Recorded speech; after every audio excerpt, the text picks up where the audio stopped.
श्री दुर्गा सप्तशती पाठ अध्याय 1। ओम दुम दुर्गाय नमः। इस अध्याय में मेधा ऋषि का राजा सुरथ और समाधि को भगवती की महिमा बताते हुए मधु कैटव वध का प्रसंग सुनाना। भगवान विष्णु के सो जाने पर मधु और कैटव को मारने के लिए कमल जन्मा ब्रह्मा जी ने जिनका स्तवन किया था, उन महाकाली देवी का मैं सेवन करता हूँ। वह अपने 10 हाथों में खंडक, चक्कर, गदा, बाण, धनुष, परिघ, शूल, बशुंडी, मस्तक और शंख धारण करती है।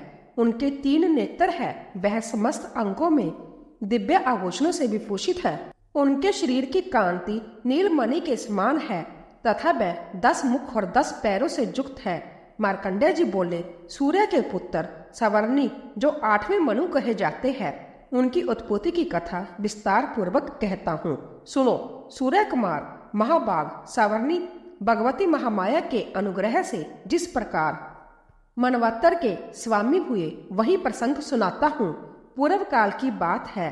स्वारोचिष मनवंतर में सूरथ नाम के एक राजा थे जो चेतर वंश में उत्पन्न हुए थे। उनका समस्त भूमंडल पर अधिकार था। वह प्रजा का अपने औरस पुत्रों की भांति धर्म पूर्वक पालन करते थे। तो भी उस समय कोलविदवंशी नामक कुल के क्षत्रिय उनके शत्रु हो गए। राजा सुरथ की दंड नीति बड़ी प्रबल थी। उनका शत्रुओं के साथ संग्राम हुआ। यद्यपि कोलविदवंशी संख्या में कम थे, तो भी राजा सुरथ युद्ध में उनसे परास्त हो गए। तब वह युद्ध भूमि से अपने नगर को लौट आए और केवल अपने देश के राजा होकर रहने लगे। समूची पृथ्वी से अब उनका अधिकार जाता रहा, किंतु वहां भी उन प्रबल शत्रुओं ने उस समय महाभाग राजा सुरथ पर आक्रमण कर दिया। राजा का बल क्षीण हो चला था, इसीलिए उनके दुष्ट, बलवान एवं दुरात्मा मंत्रियों ने वहां उनकी राजधानी में भी राजकीय सेना और खजाने को हथिया लिया। सुरथ का प्रभुत्व नष्ट हो चुका था, इसीलिए वह शिकार खेलने के बहाने घोड़े पर सवार हो वहां से अकेले ही एक घने जंगल में चले गए। वहां उन्होंने विपर मेधा मुनि का आश्रम देखा, जहां कितने ही हिंसक जीव अपनी स्वाभाविक हिंसा वृत्ति छोड़कर परम शांत भाव से रहते थे। मुनि के बहुत से शिष्य उस वन की शोभा बढ़ा रहे थे। वहां जाने पर मुनि ने उनका सत्कार किया और वह उन मुनि श्रेष्ठ के आश्रम पर इधर उधर विचरते हुए कुछ काल तक रहे।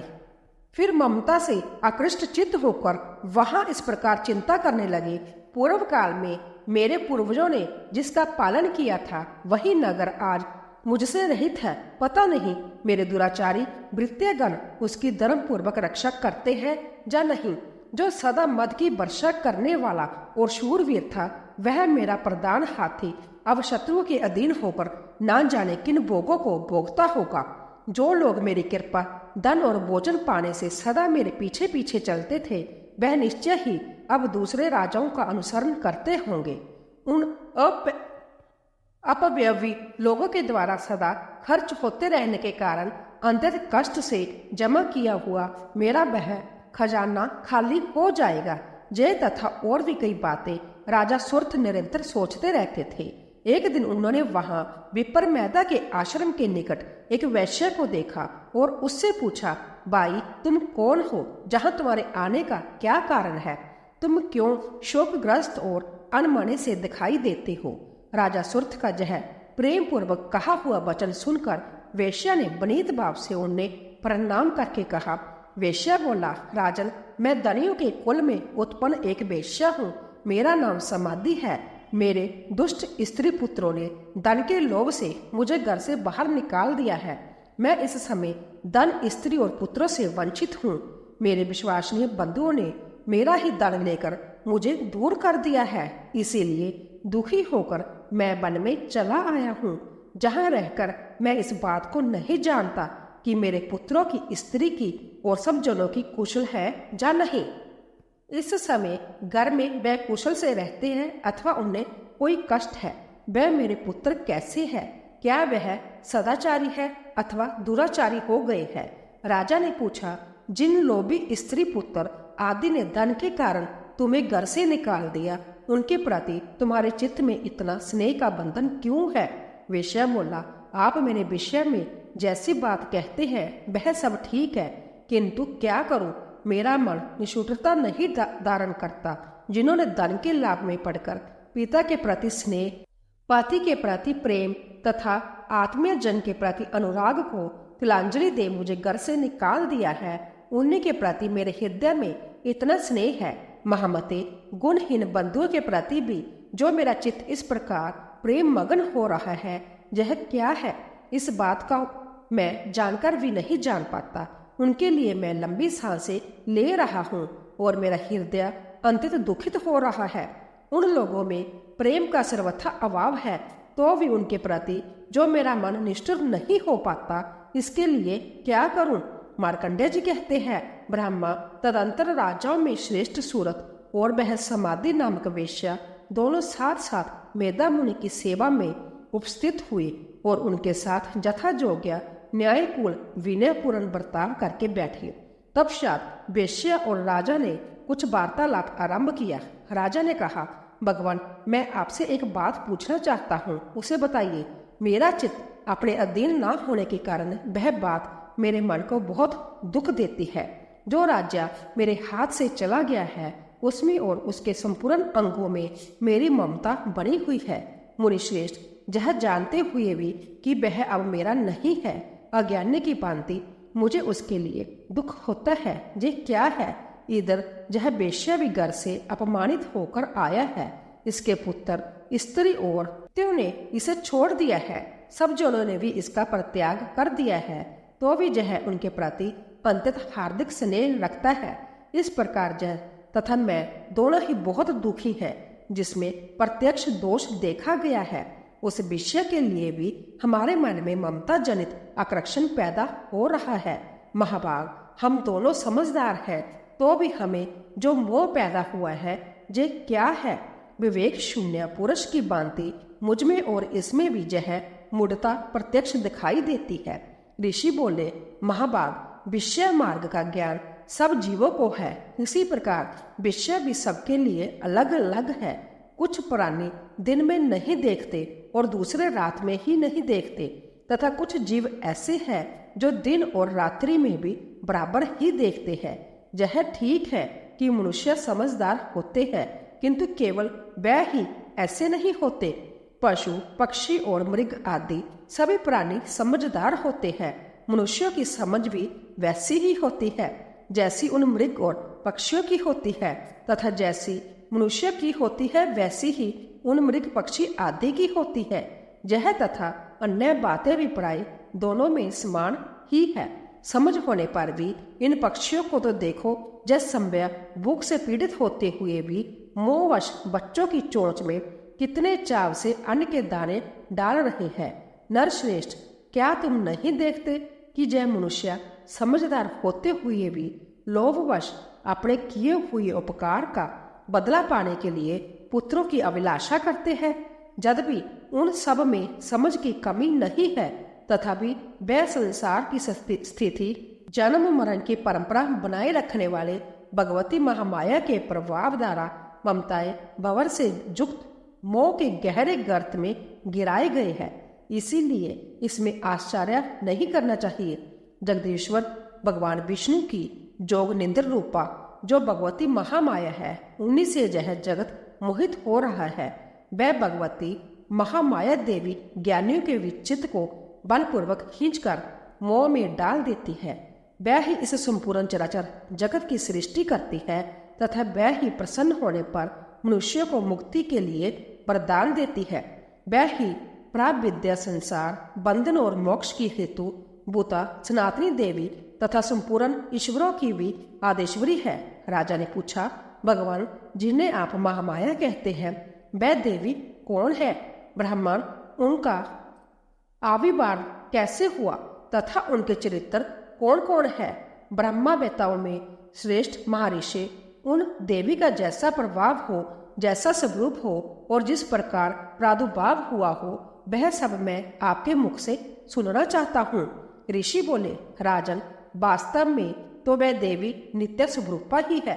संपूर्ण जगत उन्हीं का रूप है तथा उन्होंने समस्त विश्व को व्याप्त कर रखा है। तथापि उनका प्रकट्य अनेक प्रकार से होता है, वह मुझसे सुनो। जब भी वह नित्य और अजन्मा है, तथापि जब देवताओं का कार्य सिद्ध करने के लिए प्रकट होती है, उस समय लोक में उत्पन्न हुई कहलाती है।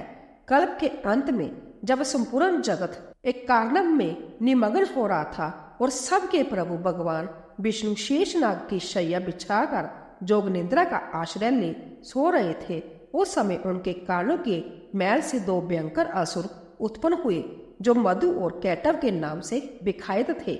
वह दोनों ब्रह्मा जी का वध करने को तैयार हो गए। भगवान विष्णु के नाभि कमल में विराजमान प्रजापति ब्रह्मा जी ने जब उन दोनों भयानक असुरों को अपने पास आया और भगवान को सोया हुआ देखा, तब एकाग्रचित्त होकर उन्होंने भगवान विष्णु को जगाने के लिए उनके नेत्रों में निवास करने वाली जोग निद्रा का स्तवन आरंभ किया, जो इस विश्व की आदरीश्वरी, जगत को धारण करने वाली, संसार का पालन और संहार करने वाली तथा तेज स्वरूप भगवान विष्णु की अनुपम शक्ति है। उन्हें भगवती निद्रा देवी की भगवान ब्रह्मा स्तुति करने लगे। ब्रह्मा जी ने कहा, देवी तुम्ही स्वाहा, तुम्ही स्वदा और तुम्ही वष्टकार हो। स्वर भी तुम्हारे ही स्वरूप है। तुम्ही जीवनदायिनी सुधा हो। नित्या अक्षर पर्णम में अकार, उकार, मकार इन तीन मात्राओं के रूप में तुम्ही स्थित हो तथा इन तीन मात्राओं के अतिरिक्त जो बिंदु रूपा नित्य अर्ध मात्रा है, जिसका विशेष रूप से उच्चारण नहीं किया जा सकता, वह भी तुम्ही हो। देवी तुम्ही संध्या, सावित्री तथा परम जननी हो। देवी तुम्ही इस विश्व ब्राह्मण को धारण करती हो। तुमसे ही इस जगत की सृष्टि होती है, तुम्ही से इसका पालन होता है और सदा तुम्ही कल्प के अनंतर में सबको अपना ग्रास बना लेती हो। हे देवी, इस जगत की उत्पत्ति के समय तुम सृष्टि रूपा हो, पालन काल में स्थिति रूपा हो तथा कल्पांत के समय संहार रूप धारण करने वाली हो। तुम्ही महाविद्या, महामाया, महामेधा, महासिमृति, महामोरूपा, महादेवी और महासूरी हो। तुम्ही तीनों गुणों को उत्पन्न करने वाली सबकी प्रकृति हो। भयंकर कालरात्रि, महारात्रि और मोहरात्रि भी तुम्ही हो। तुम्ही श्री, तुम्ही ईश्वरी और तुम्ही बोध स्वरूपा बुद्धि हो। लजा, पुष्टि, तुष्टि, शांति और क्षमा भी तुम्ही हो। तुम खंडक धारणी, शूल धारणी, गौर रूपा तथा गदा, चक्कर, शंख और धनुष धारण करने वाली हो। बाण, भुशुंडी और पृग जय भी तुम्हारे अस्त्र है। तुम सौम्य और सौम्यतर हो। इतना ही नहीं, जितने भी सौम्य एवं सुंदर पदार्थ है, उन सब की अपेक्षा तुम अत्यधिक सुंदरी हो। पर और अपर सबसे परे रहने वाली परमेश्वरी तुम्ही हो। सर्वस्वरूपे देवी, कहीं भी सत असत रूप जो कुछ वस्तुएं हैं और उन सब की जो शक्ति है, वही तुम्ही हो। ऐसी अवस्था में तुम्हारी स्तुति क्या हो सकती है? जो इस जगत की सृष्टि, पालन और संहार करते हैं, उन भगवान को भी जब तुमने निंद्रा के अधीन कर दिया है, तब तुम्हारी स्तुति करने में जहाँ कौन समर्थ हो सकता है? मुझको भगवान शंकर को तथा भगवान विष्णु को भी तुमने ही शरीर धारण कराया है। अंत्य तुम्हारी स्तुति करने की शक्ति किसमें है? देवी, तुम तो अपने इन उदार प्रभावों से ही प्रशंसित हो। जय जो दोनों दुर्दर्श असुर मधु और कैटव है, इनको मोह में डाल दो और जगदीश्वर भगवान विष्णु को शीघ्र ही जगा दो। साथ ही इनके भीतर इन दोनों महान असुरों को मार डालने की बुद्धि उत्पन्न कर दो। ऋषि कहते हैं, राजन, जब ब्रह्मा जी ने वहां मधु और कैटव को मारने के उद्देश्य से भगवान विष्णु को जगाने के लिए तमोगुण की अधिष्ठात्री देवी जोगनिंद्रा की इस प्रकार स्तुति की, तब वह भगवान के नेत्र, मुख, नासिका, बाहु, हृदय और वक्षस्थल से निकलकर अव्यक्त जन्मा ब्रह्मा जी की दृष्टि के समक्ष खड़ी हो गई। जोगनिंद्रा से मुक्त होने पर जगत के स्वामी भगवान जनार्दन उस एकार्णव के जल में शेषनाग की शैया से जाग उठे। फिर उन्होंने उन दोनों असुरों को देखा। वह दुरात्मा मधु और केटव अत्यंत बलवान तथा पराक्रमी थे और क्रोध से लाल आंखें किए ब्रह्मा जी को खा जाने के लिए उद्योग कर रहे थे। तब भगवान श्री हरि ने उठकर उन दोनों के साथ 5000 वर्षों तक केवल बाहु युद्ध किया। वे दोनों भी अत्यंत बल के कारण उन्मत्त हो रहे थे। इधर महामाया ने भी उन्हें मोह में डाल रखा था। इसीलिए वे भगवान विष्णु से कहने लगे, हम तुम्हारी वीरता से संतुष्ट हैं, तुम हम लोगों से कोई वर मांगो। श्री भगवान बोले, यदि तुम दोनों मुझ पर प्रसन्न हो तो अब मेरे हाथ से मारे जाओ। बस इतना सा ही मैंने वर मांगा है, जहाँ दूसरे किसी वर से क्या लेना है। ऋषि कहते हैं, इस प्रकार धोखे में आ जाने पर जब उन्होंने संपूर्ण जगत में जल ही जल देखा, तब कमल नयन भगवान से कहा, जहाँ पृथ्वी जल में डूबी हुई ना हो, जहाँ सूखा स्थान हो, वही हमारा वध करो। ऋषि कहते हैं, तब तथास्तु कहकर शंख चक्र और गदा धारण करने वाले भगवान ने उन दोनों के मस्तक अपनी जांघ पर रखकर चक्कर से काट डाले। इस प्रकार जय देवी महामाया ब्रह्मा जी की स्तुति करने पर संभय प्रकट हुई थी। अब पुण्य तुमसे उनके प्रभाव का वर्णन करता हूँ, सुनो। इस प्रकार श्री मार्कंडेय पुराण में सावार्णिक मनवंतर की कथा के अंतर्गत देवी महात्म्य में मधु केटव वध नामक पहला अध्याय पूरा हुआ। जय माता दी। मिलती है कल नए अध्याय के साथ। अगर आप सभी को वीडियो पसंद आई हो तो हमसे जुड़े रहने के लिए चैनल को सब्सक्राइब जरूर करें। कमेंट में जय माता दी अवश्य लिखें।